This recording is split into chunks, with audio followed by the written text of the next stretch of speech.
Chers amis, bonjour et Shabbat Shalom. Nous allons étudier la Sidra de Shemot, première Sidra du livre de Shemot, livre traduit en français par Exode. En fait, ce livre va nous décrire la sortie d'Égypte, la naissance du peuple juif, mais le titre de ce livre, s'il s'appelle Exode dans les traductions latines ou françaises, eh bien, chez nous, ce titre reste Shemot.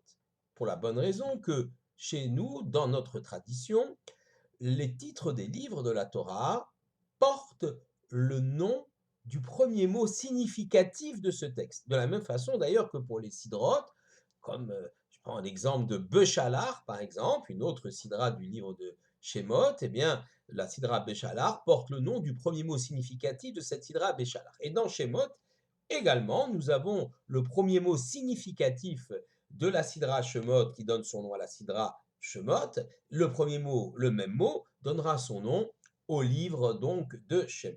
Alors, c'est de comprendre que ce n'est pas seulement technique, c'est pas seulement parce que le premier mot significatif est Shemot que le livre s'appelle Shemot, mais il y a quelque chose de beaucoup plus fort et de beaucoup plus profond dans le titre qui est donné à ce livre.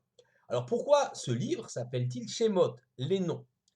Tout d'abord parce qu'effectivement, on va énumérer les noms des enfants d'Israël, des enfants de Jacob, de Yaakov, qui vont descendre en Égypte et qui vont former le noyau du peuple juif qui, par la suite, va se développer en Égypte, être réduit en esclavage et être libéré finalement par Moshe, par Moïse.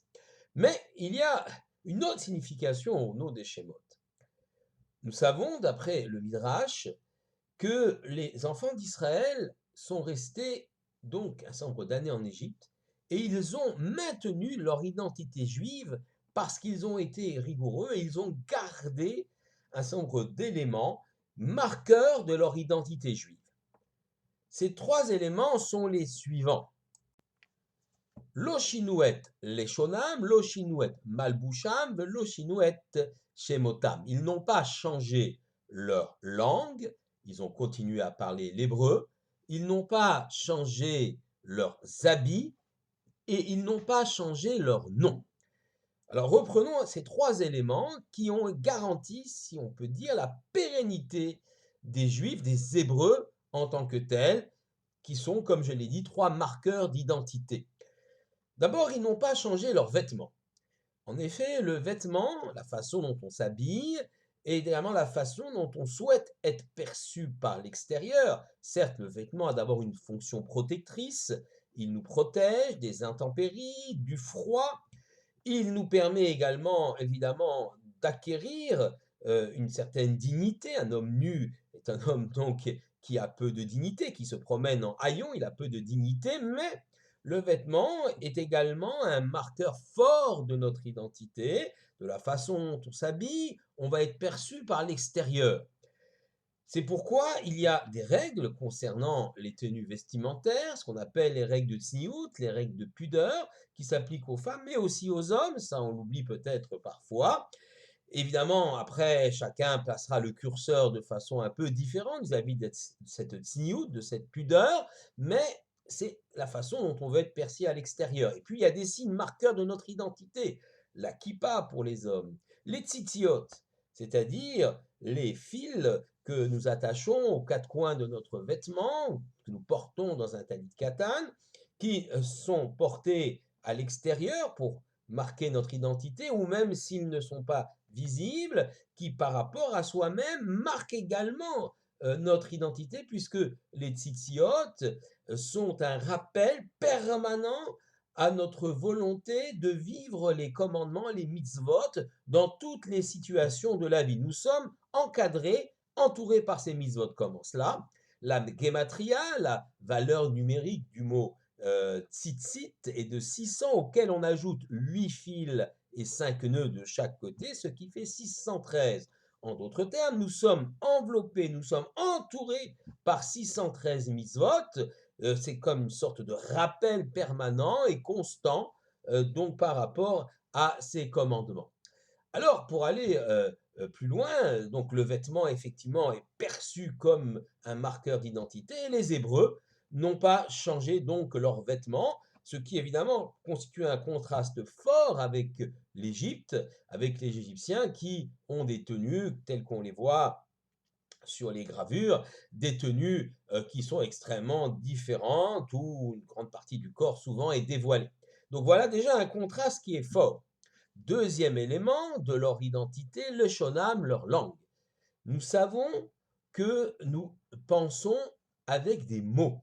Lorsque nous réfléchissons, lorsque nous voulons penser à un concept, à une idée, quelle qu'elle soit, on ne pense pas avec des formes, mais tout être humain pense avec des mots. Évidemment, il va penser dans la langue qui est sa langue maternelle, car l'esprit est ainsi façonné qu'il va attraper les mots qui peu à peu vont s'articuler et former notre pensée. Réfléchissons tous de la façon à laquelle nous pensons. Nous pensons donc avec des mots. Et il est bien clair que si je pense, par exemple, avec des mots en français, pour m'exprimer ensuite en français, cela veut dire que ma structure de pensée, ma façon de réfléchir est également un peu structurée, formatée, formée, peut-être pas formatée, c'est un peu fort, mais en tout cas formée avec tout ce que cette langue française véhicule comme culture et comme richesse. Nous pensons dans une langue et parce que nous sommes également pétris de cette culture et de la civilisation qui est portée par cette langue. Eh bien, les Hébreux en Égypte ont voulu conserver l'hébreu, la langue livrite, en tant que langue de réflexion et de pensée. Et immanquablement, cela les a préservés d'une certaine forme d'assimilation, d'une certaine forme de disparition au sein du tissu de cette société égyptienne extrêmement forte, extrêmement puissante et surtout extrêmement influente. Ils n'ont donc pas changé leur langue et cela les a préservés. Troisième élément important, lo shinu et shemotam, ils n'ont pas changé leur nom. Alors le nom, c'est quelque chose d'important.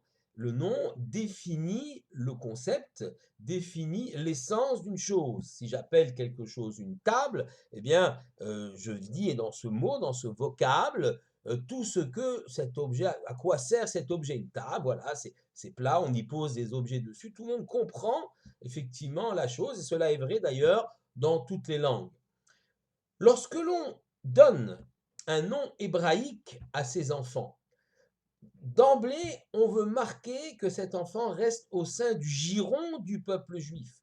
C'est ce qu'on appelle en hébreu le hagdir, une hagdara, une sorte de délimitation d'un espace. Donc, un mot, par exemple, un mot, un concept est délimité, on le définit par ce mot-là, ce qu'il est et par conséquent ce qu'il n'est pas. Ceci est vrai des noms propres. Lorsque l'on donne un nom hébraïque à un enfant, on veut d'emblée marquer son appartenance au peuple juif, dire ce qu'il est ou ce qu'il sera, et dire également ce qu'il n'est pas. D'ailleurs, dans la nomination d'un garçon ou d'une fille, très souvent, on investit un certain espoir, on va lui attribuer le nom d'un grand-père, d'une grand-mère disparue, et dans le Noussar séfarade, dans la tradition séfarade, pardon, ça sera le nom de quelqu'un qui est encore vivant, mais comme si on voulait investir des qualités de la personne de laquelle on prend le nom dans cet enfant qui a toute la vie et tout l'espoir devant lui. Donc voilà, effectivement, le fait que on définit que le nom hébraïque qui est donné à l'enfant va quelque peu marquer son identité de façon forte et indélébile. Je voudrais ajouter que lorsque Moshe demande à l'Éternel, nous sommes quelque part après donc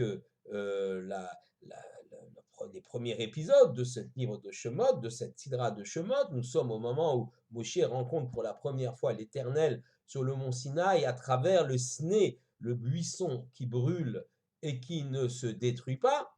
Eh bien, à ce moment-là, eh bien, Moshe demande à l'Éternel, dis-moi quel est ton nom? Et l'Éternel lui dit, non, voilà, je n'ai pas de nom. Hey, Asher, je serai ce que je serai. On ne peut pas me définir avec un nom, car Dieu, il n'a pas de définition, il n'a pas de limite, il n'y a pas de hagdara, comme on dit en hébreu, donc on ne peut pas lui attribuer un nom. Et tous les noms qu'on donnera à l'Éternel ne sont que des façons dont l'homme perçoit le divin, perçoit l'Éternel. Elohim, par exemple, c'est ça la perception du divin sous la forme d'un Dieu de justice. Le tétragramme Yud Keh Vav Keh Adoshem, c'est évidemment là également la perception du divin sous le signe de la Rahmanout, de la miséricorde, de l'amour que le Créateur a pour ses créatures. Et quand on dit simplement Hachem, voilà, dans une conversation pour désigner Dieu, eh bien, il s'agit simplement de dire le nom, sans préciser de quel nom il s'agit. Et donc, ce fameux Ehiyeh, Hacher et Ehiyeh, que l'Éternel donc rétorque, dit à Moshe lorsqu'il lui demande son nom, il dit non, voilà ce que tu leur diras, je suis celui que je suis, ou je serai celui que je serai. Eh bien, plusieurs interprétations sont possibles, mais toujours il s'agit de la perception que les hommes vont avoir du divin. Première perception, Aya, Hové, Veillé, j'ai toujours été, je suis et je serai. C'est l'éternité de l'éternel qui est ici affirmée dans Eyé, Hacher, Eyé, je serai ce que je serai. Et puis une autre vision également du Eyé, Hacher et Eyé, je serai dans cette Sarah-là, dans ce malheur ici de l'Égypte, je suis solidaire du peuple juif, comme je le serai dans d'autres malheurs à venir. Et là, Moshe rétorque sur ce Eyé, Hacher, Eyé, ça me pose problème. Je n'ai même pas encore délivré les Bnei Israël, ils sont encore dans le malheur, que déjà je vais leur annoncer qu'il y aura d'autres malheurs. Alors là, c'est vraiment une forme de désespoir que je vais leur transmettre. Donc Dieu dit, tu as raison. Donc ça ne sera pas Ayez Hacher Ayez, mais juste Ayez, je serai toujours avec eux.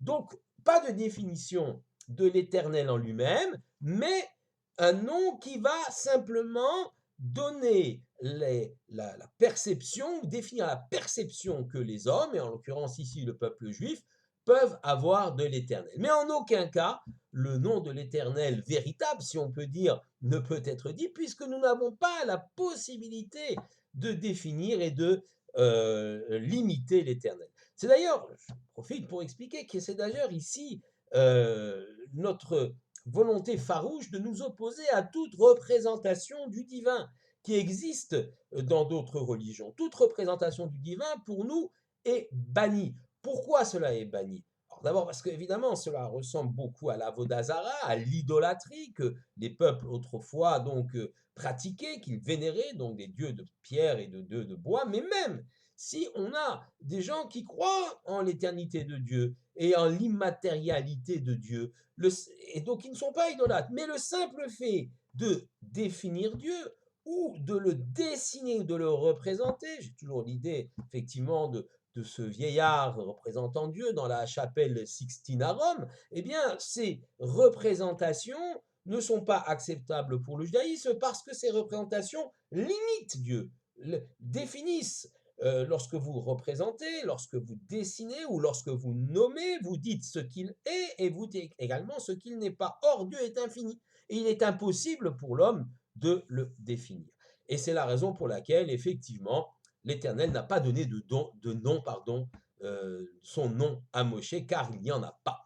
Mais pour les béné Israël, évidemment, il était essentiel de garder leur nom, car de génération en génération, non seulement on avait ici un marqueur fort de l'identité juive, mais en plus, on avait également l'investissement des qualités de tous ceux qui nous ont précédés, appelé son fils Abraham ou sa fille Sarah. Cela veut dire qu'on veut que des midotes, des qualités de ces patriarches puissent passer chez notre postérité et chez nos descendants. C'est ainsi qu'en étant fidèles à leur identité juive, eh bien, le peuple d'Israël, malgré l'assimilation d'une partie du peuple, ce qui a existé, une grande partie est restée en Égypte, malgré les persécutions et les morts liées à la douleur de l'esclavage, au génocide des petits garçons jetés dans le Nil, eh bien, lorsque Moshe va arriver en tant que Goël, en tant que homme qui va délivrer le peuple d'Israël, il y aura un peuple en face de lui qui sera là présent et qui pourra être délivré. Espérons effectivement nous puissions toujours être dans cet état d'esprit pour assurer la pérennité de l'histoire du peuple juif. Shabbat shalom à tous.